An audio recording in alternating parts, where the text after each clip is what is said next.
can't remember. Okay, so I think that we were just going over some administrative questions. So with the stuff that's due this week, remember, I think it's just reading assignment 20 that you're responsible for. I think it's a problem, which is a little bit like some of the stuff we'll be talking about today. You're going to want to make sure and try to read chapter 20, but read chapter 19 as well. I'll check to see whether or not the online homework, whether or not it corresponds to what I have in mind for the week. So I think I had intended to put a couple of questions from chapter 20 on it. If I wind up failing to do that, I might just have another assignment out there with just a couple of questions on it, just to make sure that the bases are covered. Maybe I'd have that due in the middle of next week or something like that to give you a little time to prepare for it. A couple of other things, just sort of reminders about where we're at. Let's see, homework 10, I think, is due today. That's the homework on chapter 18. So let's do it 5 p.m. today. Last I checked earlier today, it looked like about, most people, I think, had made an effort, made an attempt at it. But you'll want to make sure and complete that as much as possible. And the written assignment 7 is due tomorrow at 5 p.m. I don't think a whole lot of people have turned that in yet, but that's okay. It's not a terribly long written assignment, so I think it's material that we had been discussing up to this point.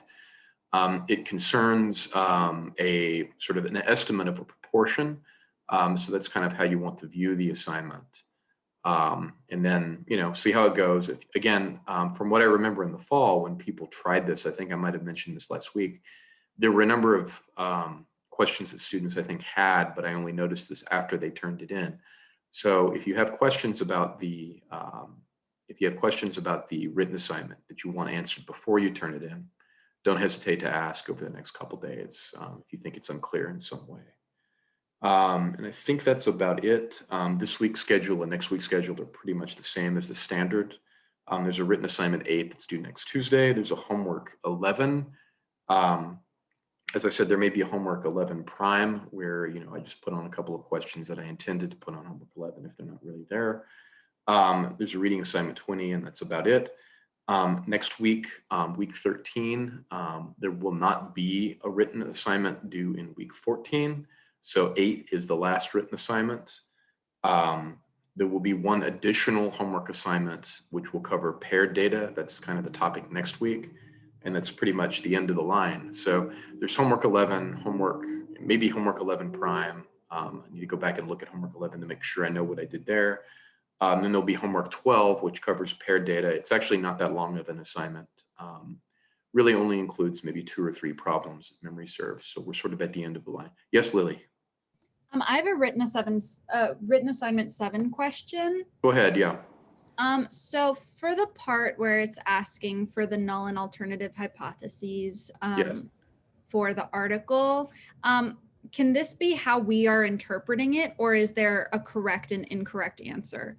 So I think right. I think what that question is asking about is whether or not there's evidence that more than half of Egyptians want the military out of politics, right?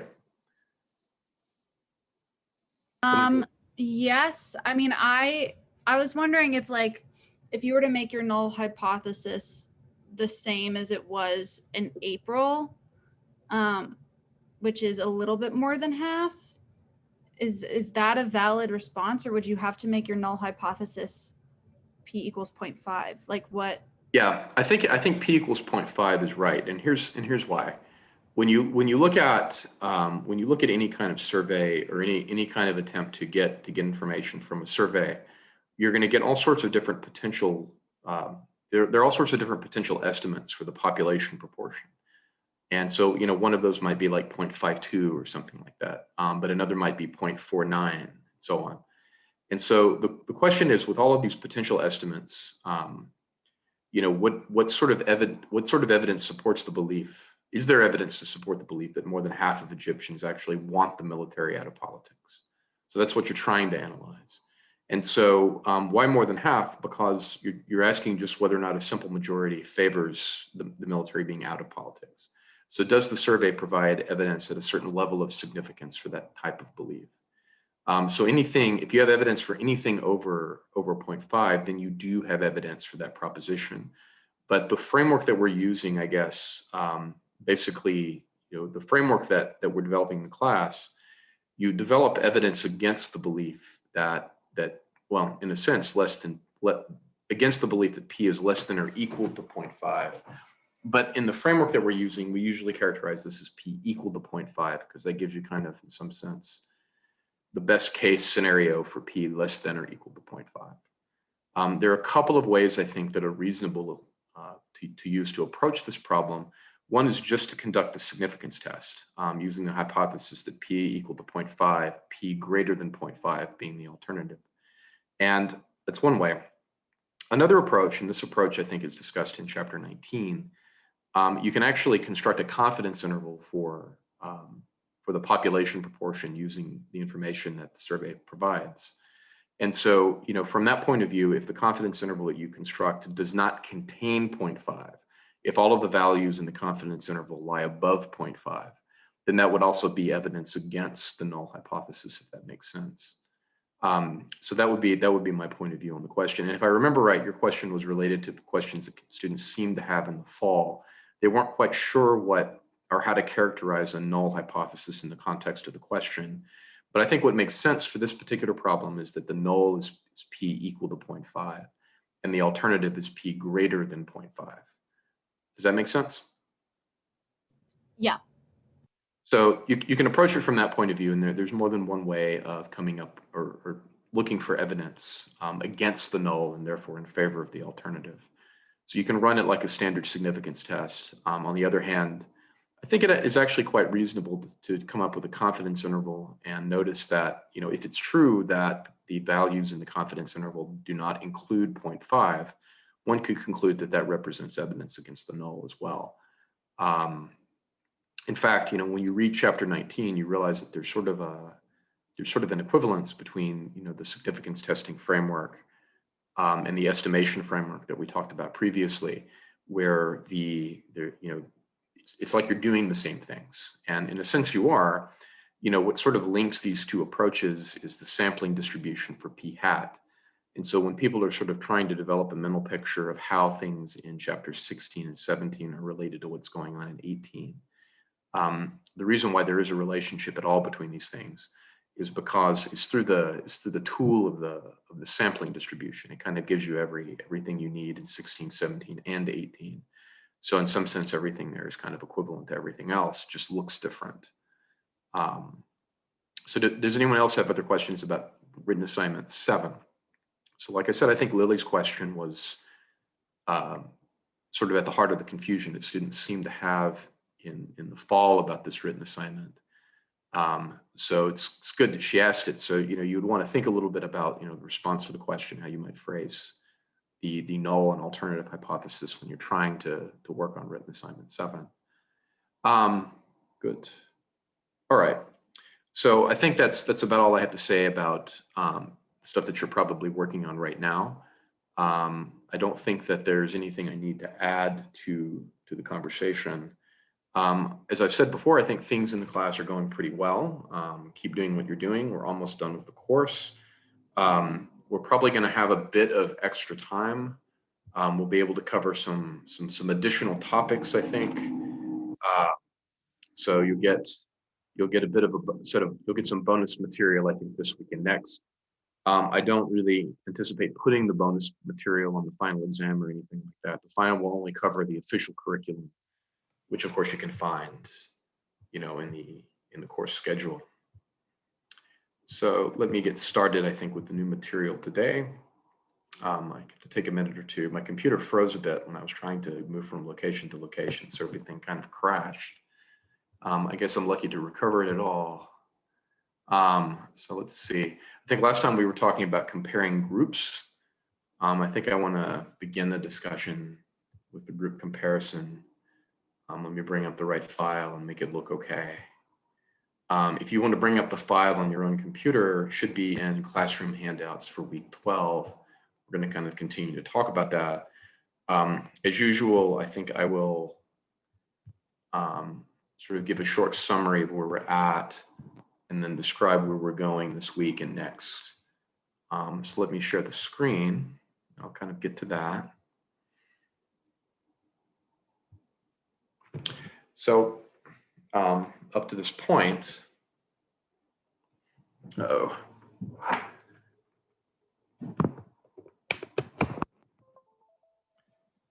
see, better. So up to this point,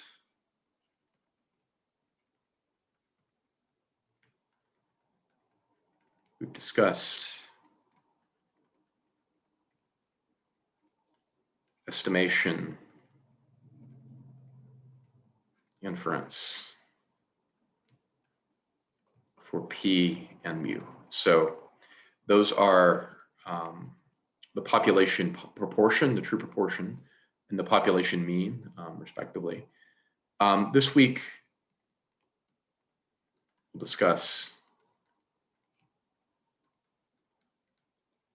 differences. So we've kind of already begun to talk a little about that. In particular, we'll talk about estimation and inference problems for P1 minus P2 and for mu1 minus mu2, where the proportions means derive from independent groups. So we'll see an example or two. So I think I'll probably just go through the example that we started with on Thursday and kind of complete it, where basically they come from independent groups. The author gives a certain characterization of this. Independence in the sense of groups means that knowing some characteristics about one of the groups doesn't really give you any information about the other group. There's also some concept of independence, which is related to what's going on within the sample, that's going to retain its sort of standard meaning. So how do we go about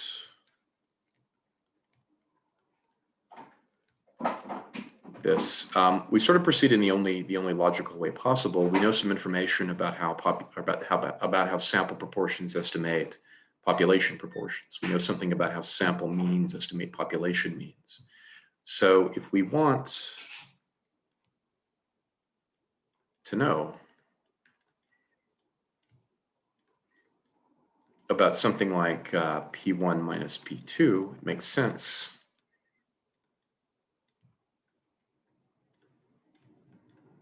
to study P1 hat minus P2 hat.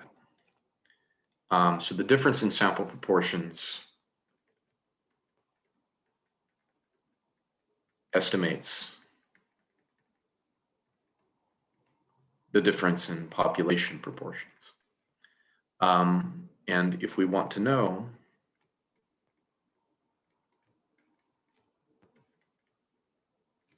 something about mu1 minus mu2, then makes sense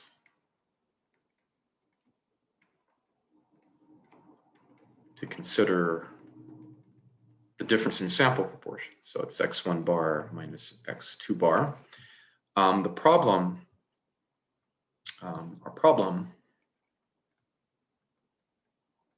our technical problem is that we need to know something about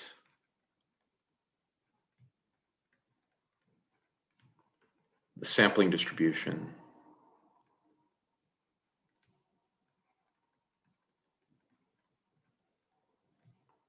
distributions of P1 hat minus P2 hat and x1 bar minus x2 bar. But we're sort of lucky if we can verify, if we can convince ourselves that the groups that we're studying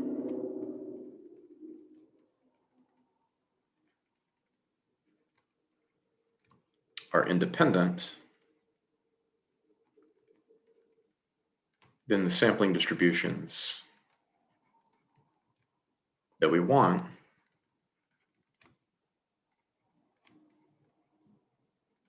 have some nice characteristics.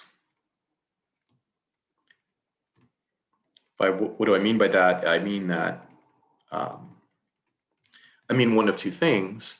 I either mean that we can conclude that the sampling distribution for the difference of proportions is actually normal with a certain mean and standard deviation, and we can conclude that the sampling distribution for the difference of means is normal with a known mean and a known standard deviation. Now, so turns out that that's a pretty convenient fact, but basically to convince yourself that something like that's reasonable, you basically have to look into the conditions that we would have checked, I think, last week when we were thinking about just one mean or one proportion. The additional condition of independence is kind of doing the lift here. Now, we won't go into mathematically why this is true. I think the author reserves that discussion for the last section of chapter 20. If you're interested in the more mathematical aspects of the course, that would probably be worth reading to take a moment. You consider, why we're getting what we're getting. We may talk about that toward the end of the week, or we may just leave it alone. So, to return to,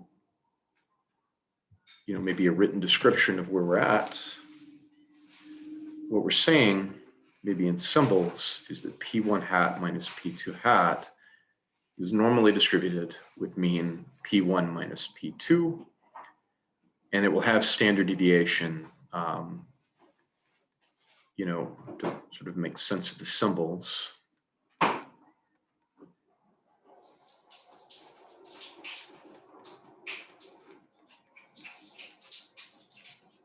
So let me write this down. So P1 is the proportion associated to population 1.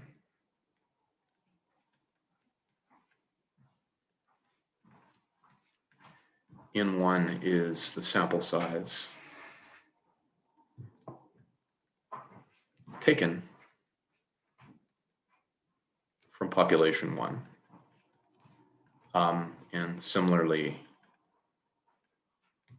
for P2 and N2. And so that's sort of a nice feature because it allows us to sort of use the tools that we already have in order to perform inference for the difference of proportions. It turns out that the difference in sample means pretty similar. We wind up having something that looks like this.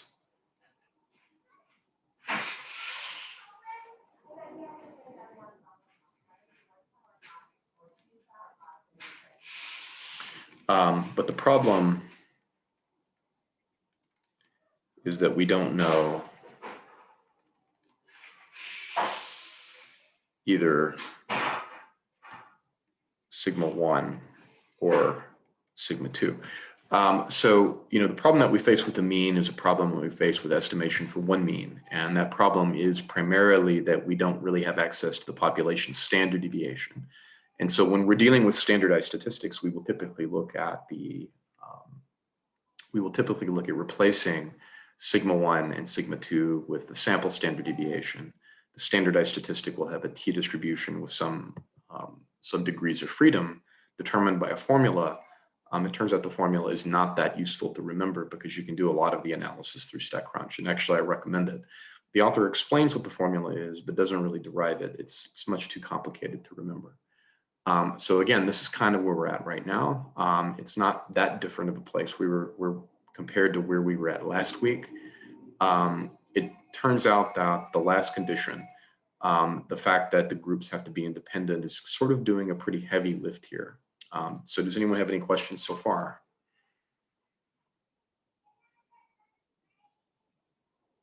So it's okay? Everything's normal, right? So going back to the question that I think we were kind of at toward the tail end of last week. Oops. Let me bring it up. So hopefully you can see it. We were talking a little about this problem about dogs. And so you had dogs, you're trying to compare whether or not the proportion of dogs, whether or not there's evidence to support the belief that the proportion of dogs in homes where herbicide is used is greater than the proportion, they get lymphoma is greater than the proportion of dogs who get lymphoma in homes that don't use pesticides. And so that's sort of how you characterize the alternative hypothesis in this case. The null hypothesis is there is no difference. And so you have some information up here. You have 827 dogs from homes where herbicide is used. And you get 473 of them diagnosed with malignant lymphoma. You have 130 dogs in a sample taken from homes where no herbicide was used, and 19 of them were found to have lymphoma. And last week, we talked a little about the conditions. I think a compelling case can be made where we can sort of use the techniques that the author is describing in chapter 20. Maybe the most important consideration here is probably that the populations are independent. That's kind of going to do the lift.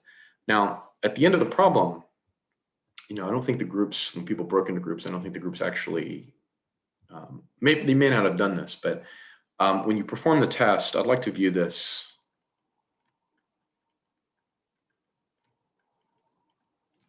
in a couple of ways, a couple of more or less equivalent ways. One way is I'd actually just like to run the test and calculate p-value like the problem suggests, but I'd also like to talk about a confidence interval associated to the summary.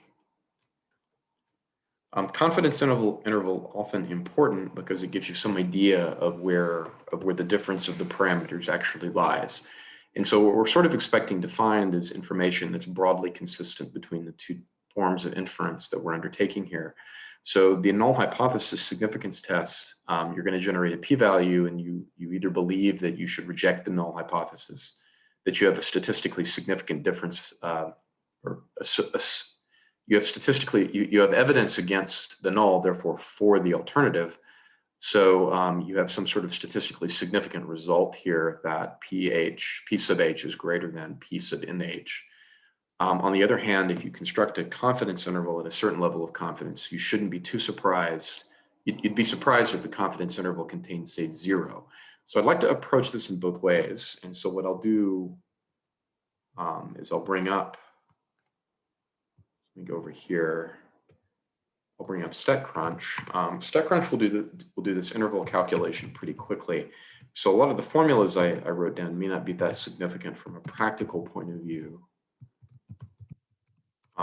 So let me bring it up and I'll sort of show you how you might conduct a test.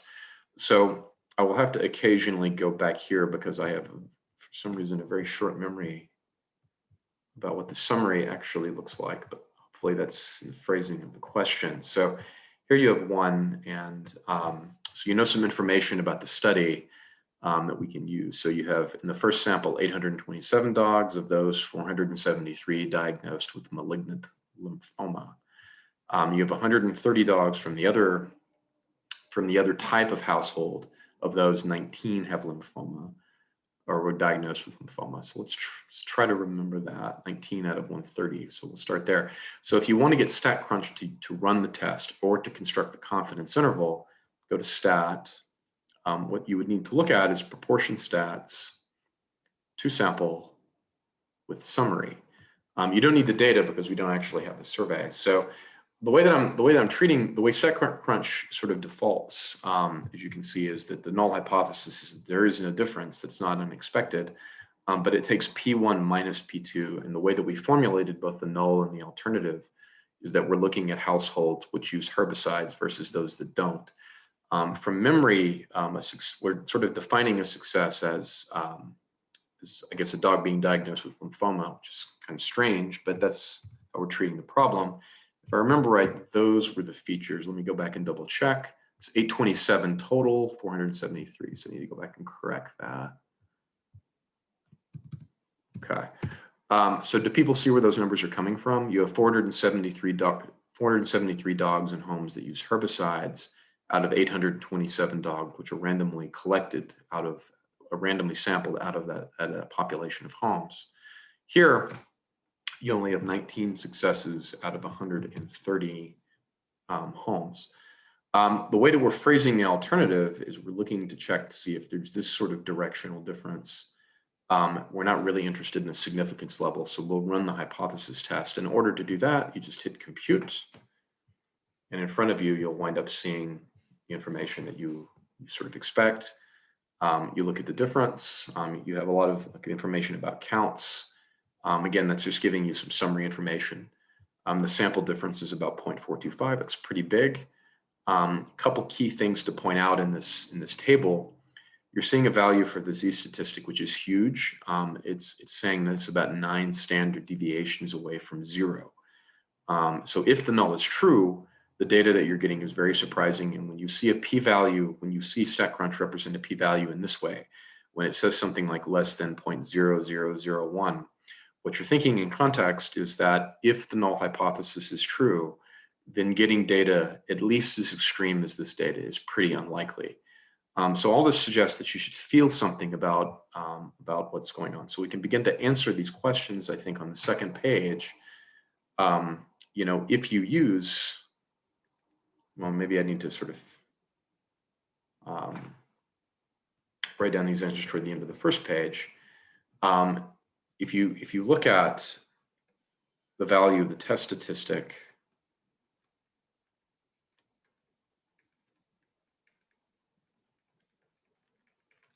it's about 9.09, and the p-value, it doesn't report exactly what it is, but it reports that it's very, very, very low.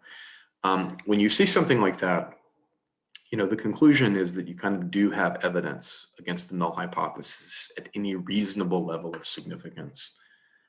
So we can certainly begin to answer the question, when we state a conclusion, since the p-value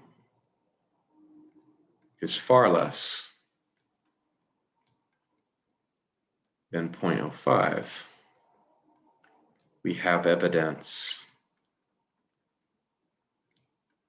against the null hypothesis. I guess I probably should just use the symbol at this point.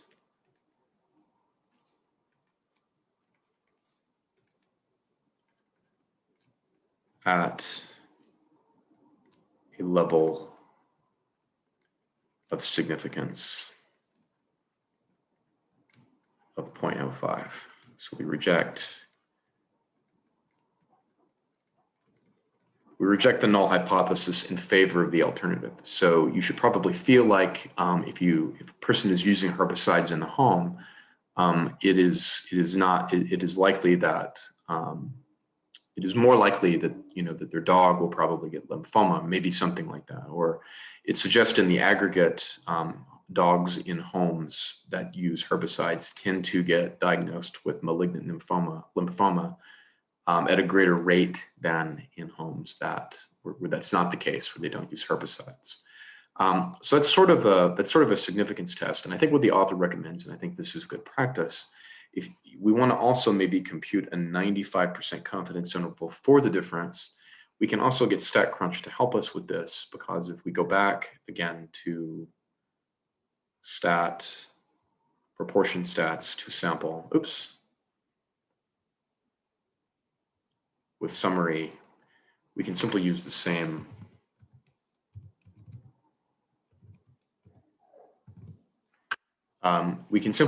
information, but instead of running the hypothesis test, we can compute the confidence interval. I think the handout is suggesting that we use a 95% confidence interval. We'll go ahead and stick with that.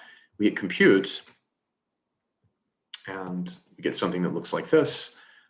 So again, we're looking at estimating where the difference in true proportions actually is. We get a sample difference of about 0.426. That's right in the middle of these two numbers, 0.356 and 0.495.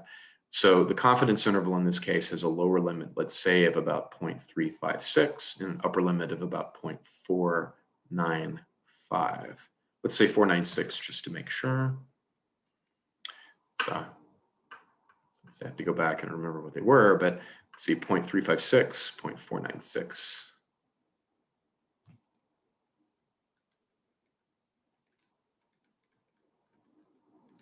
So we can say that we are 95% confident that P sub H minus P sub NH lies in this interval. It may or may not, but we're 95% confident of that. So it's one confidence interval among many potential intervals. And so, again, a couple things to point out about this exercise. When you're thinking about, when you're thinking about what you're doing in this type of problem, it's actually not so different than other things that you've done before. So I feel like when we're talking about differences in this sense, it's not that surprising what we're doing. As long as we have a sense that, the sampling distribution of the difference of sample proportions looks normal, and it turns out to, nothing we're doing is really that different than what we did in chapters 16 and 17 of the text. It looks more complicated because it looks like there are more symbols hanging around. Maybe it looks like there are more moving pieces, but conceptually, it's basically the same task. Couple other things to point out. When you're working through these types of problems, it's always important to go through a check to convince yourself that these types of conditions are satisfied. And the reason is that if you think that there's some violation of one or more of these conditions, that represents a point of departure from the model. In particular, the major condition when you're dealing with groups that tends to be violated is actually D. We'll talk about a particular violation of D that we can actually correct for next week when we talk about paired data. And so this part D, knowing responses from one group can affect your feelings about the other group, can affect your measurements in the other group. This non-independence is something that you have to think about a little bit. It's not so obvious when you have a violation of it, but we'll see one particular glaring instance of it next week. And then, talk a little about what you do in the event that you're facing with that. And that represents sort of the last bit of material we'll cover in the course. Other things that I might mention, the author talks a little about the formulas in the book. The formulas that are used, it's worth reading. I don't know that it's worth spending a lot of time committing the formulas to memory, because after all, you're not going to be using a calculator or Excel or anything like that to do the calculations. I do feel like for the homework in the final exam, it's important to gain some facility with StatCrunch in getting it to calculate things like confidence intervals or to run a significance test. And maybe more importantly, I do think in the long run, at least for your own benefit, thinking a little bit about how you write down the answers is probably important. Like, we reject the null hypothesis at a certain level of significance. Get used to writing that. I mean, if indeed you do reject the null hypothesis. It's also possible that you'll fail to reject the null hypothesis at a given level of significance. It's also a possibility when you run a significance test. Get used to using phrases like "we are 95% confident," and then think a little bit about what that might mean. You feel like basically this range of values that you see here between 0.356 and 0.496 represent a plausible range of values for the difference in population proportions. Is the difference in population proportions really there, really present in that interval? You'll never know for sure, but you feel like the range of numbers is plausible, at least at the 95% level of confidence. So my feeling going forward, you can certainly subordinate, and you should subordinate a lot of the calculations to StatCrunch. Don't really worry about memorizing the formulas that are presented in the text. But the sections of the text that I think are important to read for you are things where you are talking, or where the author is getting you to step through a process where you state your conclusions and sort of think a little bit about what they mean. So that's kind of the part of the course we're in. It's not really necessary to worry, in great detail about how certain formulas work, as long as you're prepared to believe that the sampling distributions have a certain shape. So with that, I think I'll probably stop for a moment. Does anyone have any questions about the conversation as it sits right now? I'd like people to try the second example. I'll break people into groups, but I'll indicate what it is that I want people to do, and then we'll sort of come together and talk a little about how to solve it together. But before I do that, anyone have anything to ask about what we're doing so far? So again, notice it's not that different than what we've done up to this point. So if you follow the conversation about one mean and one proportion, you're definitely going to follow what's going on here. So it's not too different. So, don't view it as something coming in from some alien world. It's kind of like what you've done before. I'd like to break people into groups because I've, again, talked for a while. So I think I'll probably use about 6 groups. I'd like people to get started on the second problem, which involves means rather than proportions. Let me move down. So we have the groups. Let me move down a bit. So what I'd like people to do, and this is sort of similar to this question, question that we already did. I'd like the groups, when you break into groups, I'd like the groups to read the question. Notice that you have a summary right here of what's going on. I'd like the groups to consider what sort of hypotheses do you think should be, how would you formulate the problem using some statistical hypotheses? One hint on A is that you were looking at differences of means. So it's not a problem which involves proportions. And then I think on the second page, think about B for a minute. If you haven't read through chapter 20 yet, it might be a challenge. I'd like you to pay attention. So at least on B, pay attention to group independence. Do you think the populations that you're looking at are independent in the following sense? Do you think that knowing some information about one group would affect your knowledge of another group? Do you think measurements made on one group would somehow affect the other group? If not, then you can say plausibly that I think the groups are independent. There's some other conditions that we'll check that we'll write down in just a second, but they're the ones that you would expect to write down, like randomization condition. There's a slight difference when you're dealing with means relative to, when you compare them to proportions. You usually have to check to see whether or not it's reasonable to think that either the sample size is sufficiently large or whether or not the populations from which the samples are drawn are normal. Talk about that in just a second. But that's all I really want the groups to do right now. So you pay attention to the group independence feature. First, I guess, read the problem, and maybe the more difficult question is, what sort of statistical hypothesis should you formulate in response to this question? So let's see the groups. It's about 142. You'll see an invitation in just a second. I think maybe take about 10 minutes, take about to 152. Then we'll come back. We'll write some things down in response to A and B. Then we'll perform the test using StatCrunch and then see where it stands. So now you should see that you have an invitation to join one of the rooms. Like I said, it's about 142. Let's re-meet in about 10 minutes. So welcome back.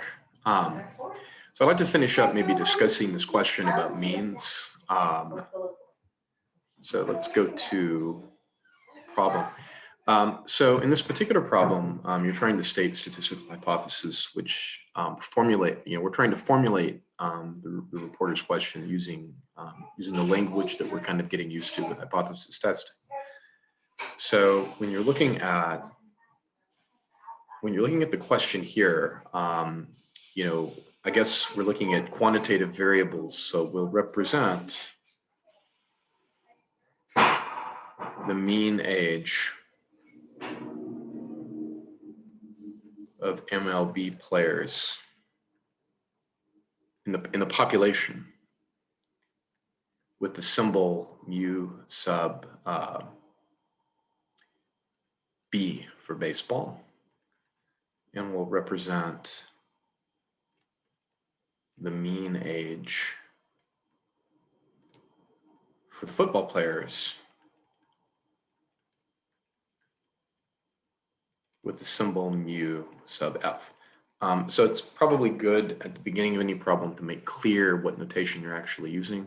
Since you're dealing with quantitative variables, you're looking at average ages to sort of test the in order to formulate the problem into some kind of statistical hypothesis. Just be clear on what symbol represents what. So we might have a null hypothesis in this case and an alternative hypothesis. So when we write them down, the typical stance is that the null hypothesis is that there is no difference. So we might formulate that by writing that the mean age for all baseball players minus the mean age of all football players is 0. So that equation is of course equivalent to asserting that the mean age for baseball players and the mean age for football players are exactly the same. When we're thinking about the alternative hypothesis, the reporter seems interested not in detecting a difference, though of course one could interpret things in that way, but probably not for this question. The question is, baseball players must be on average older than professional football players. So that would make you think that in the context of this question, the alternative hypothesis might be that the difference in the mean ages is positive. So that's equivalent to the inequality. The average age of baseball players is greater than the average age of football players. So I'm hoping when the groups thought about it a bit, when people considered the formulation of the problem, that they probably came up with something like this. So it's this one directional test. It's a one tail test, so to speak. And when you're thinking about the next question, when you're thinking about, the conditions, the independence of groups is really what this is trying to get at. And in this example, I think it's plausible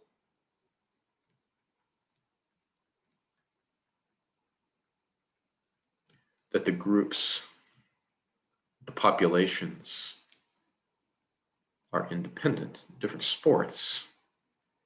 You can probably argue the other way, but maybe not that successfully, by arguing that, if you're going to wind up being a professional athlete, maybe you're so athletic that in growing up you might play multiple sports, and that could be true. But when you're dealing with professional athletes, you're probably more apt to think that, the average age of a football player versus the average age of a baseball player. If you knew the average age of a football player, it wouldn't tell you much about what the average age of a baseball player was. So it's maybe the sense of this notion of group independence. Other conditions to check, you probably want to check that the populations or the distribution of ages in the population are normally distributed. In this problem, it's sort of something you gain automatically because it sort of asserts that. So when you take a look at the formulation of the question, you're assuming that the distributions of ages, so that's the sentence right here, you're assuming that the distribution of ages for both sports are symmetric and unimodal with no major outliers. Does that mean that they're normal? No, but that does mean that they look vaguely normal, right? Maybe of equal importance is the size of the sample drawn from both populations. So the number of Major League Baseball players that you're drawing out of the population looks like it's about size 30. The number of football players you're drawing out looks like it's about size 32. So the populations are reasonably large. The distributions, it's plausible to think that the populations for the distributions of ages in both sports are symmetric. To be honest, if you really just have a sample and you're worried about this kind of thing, what most people do is they tend to look at a histogram of the sample itself to kind of see how it looks. There's sort of a conflation between the sample and the population in that case, but the feeling is usually that the sample, if you're drawing, if you get a sample that's normal, it's not likely to have come from a population which is, weird or skewed in some unusual way. In addition, I think that, of course, the sample size is small relative to, the population of players, certainly over time. So, you've satisfied some 10% condition. And if you're talking about a survey which is done by some sort of reputable, if it was done in a reasonable way from sports.yahoo.com, if it really was the case that the players were selected at random, the randomization condition within the groups is also satisfied. So it seems like this is more or less done the right way. I'd like to, maybe pass over some of the more technical questions about that at this point, but it seems like it's all right. The conditions are okay. It seems like you can kind of treat the standardized statistic, the test statistic, as being t-distributed. Certain. Yes, Abby. I just have a quick question. So for when we're checking the conditions, would we also check like the success failure for the means, or do we not worry about that? Yeah, not for the means. So success Okay. failure condition is only applicable when you're dealing with proportions.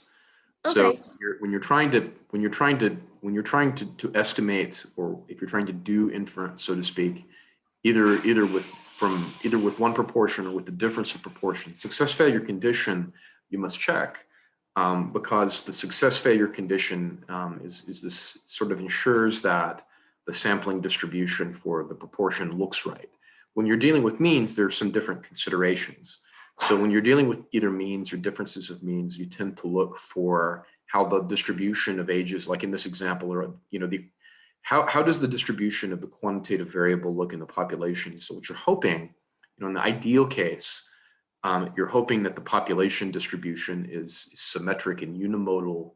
But even if it isn't, you're sort of hoping that the sample size is sufficiently large so that you're okay to use something like the central limit theorem. So if either one of those things is sort of remotely true, the techniques aren't terrible. They do okay. Sample size that's reasonably large is usually around 30 or so. So these are kind of okay from that point of view, as long as the population isn't too weird. But in this particular problem, the replacement for the success failure condition wants to be a description of the distribution of the quantitative variable in the population together with the sample size. Does that make sense?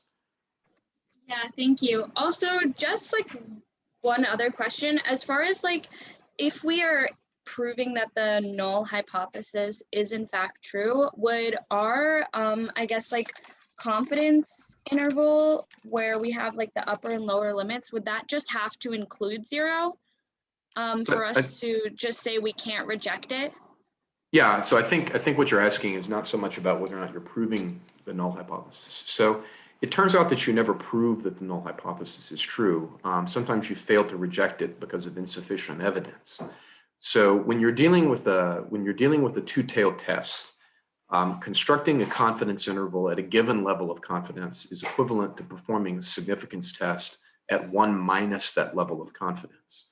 So if you're dealing with a difference like this, yes, you're right. You're looking for whether or not the confidence interval excludes 0 or not. Now, if you're dealing with a one-tailed test, there's slight, the spirit of what you're saying is right if you're dealing with a one-tailed test, I guess. So the difficulty with the one-tailed test is that, you have to take, if the extreme values are only on one side, with the confidence interval, you usually have to look at a slightly different level of confidence relative to the level of significance. Now, for the purposes of the analysis, it's not that important to be too careful about that. So the spirit of what you're saying is right, I guess is what I would say. Does that make sense? Yeah, thank you. Yeah, so if you construct a confidence interval at a certain level of confidence that you feel is related to the significance level that you're using, you feel like that these things are equivalent enough. If the confidence interval fails to contain, the assumed value for the parameter, then you feel like you have evidence against the null. If like 0, for example, if you're dealing with this kind of problem. So are there other questions about this?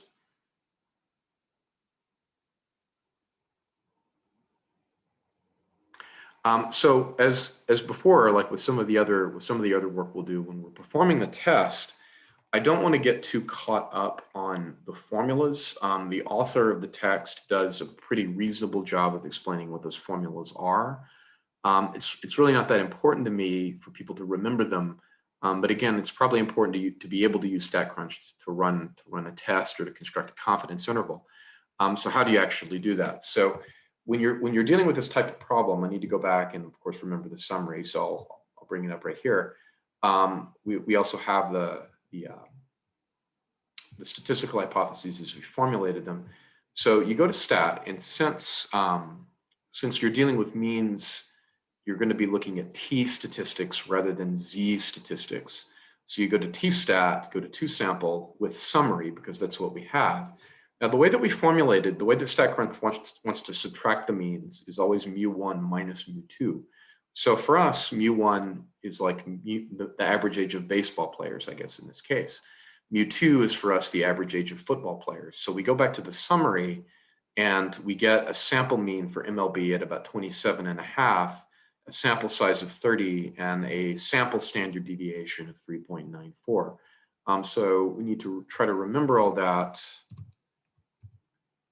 2.94, I think, was the answer here. Let me make sure that's right. So 30, 27.5, 3.94, that may matter. So this is just a summary of what the sample looks like. You play the same game with the population, with the sample drawn from NFL players. So the number of NFL players which are studied is 32. The sample mean is 26.16. Sample standard deviation is 2.78. 2.78. Let's see. You have 32 of them. So for what StatCrunch offers you, mu1 minus mu2, we're not looking for a difference. We're looking for sort of a directed difference that looks like this. So what you see here is consistent with the way that we formulated the problem in the statistical language. We might get a p-value. Let's worry about those later maybe. So we compute and we get a table that looks a bit like this. So what do we see? Again, with means, you see a lot of you see a slightly different readout than for proportions. We get a sample difference of about 1.34. Again, that by itself represents some evidence of a difference. A couple of things that are worth noting. The value of the T statistic here is about 1.53. The T statistic is also known as the value of the test statistic. Depending on the sizes of the samples, 1.53 could be big or large. To contextualize how big it is, you usually look at a p-value.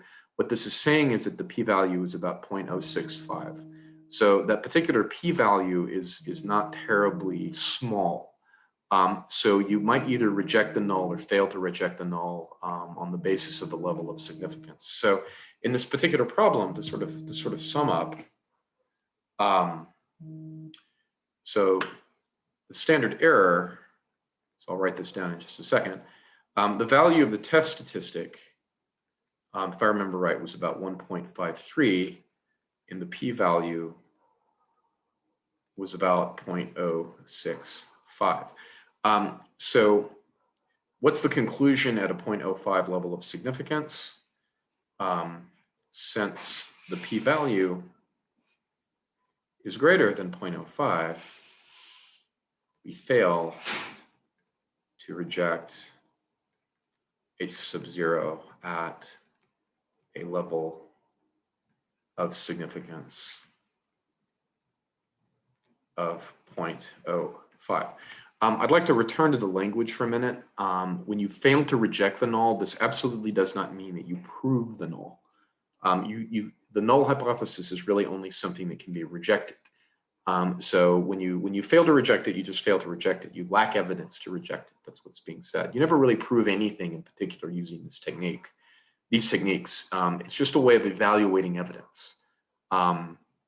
That's sort of the limit of what you can kind of do with them. Proving is a bit harder to get at, I guess I would say. I guess there's one more thing I should write down. The standard error looks like it's about 0.87, so might as well write that down. Standard error in this case, remember, represents this is sort of an estimate of the standard deviation of the sampling distribution of x bar 1 of the difference of sample means. I guess it's the easiest way to say it. One final issue, maybe I'll leave this to next time, or maybe you can do it very quickly before next time. Calculate a 95% confidence interval for the difference of ages. What you're going to find if you do that is something kind of interesting, but maybe I'll stop right here and leave that for the first issue on Wednesday. So right now it's about 2:09. That's probably enough. Does anyone have any questions that they'd like to ask about what we've done so far? All we're looking at is differences. It's not that different than what we've done before. You know, the author wants to cover differences of means and differences of proportions in the same chapter, so the chapter will read a little bit long. If you're interested in the more mathematical aspects of what the author does in chapter 20, he kind of reserves this for the last section. It's worth reading it, you know, reading through it. I don't know, you know, on any future exams that I'll really focus on it, but I do think a working knowledge of how to sort of, you know, of how what's going on in chapter 20 is associated to what comes before is important. How to run the tests, how to interpret them, how to understand what you're doing, how to figure out how to understand the relationship between confidence intervals and statistical tests. Those are probably important takeaways in chapter 20. So I think I'd like to leave it at that. If you have any questions, I'll hang around for another minute or two. Other than that, have a good day. Thank you Thank so you. much.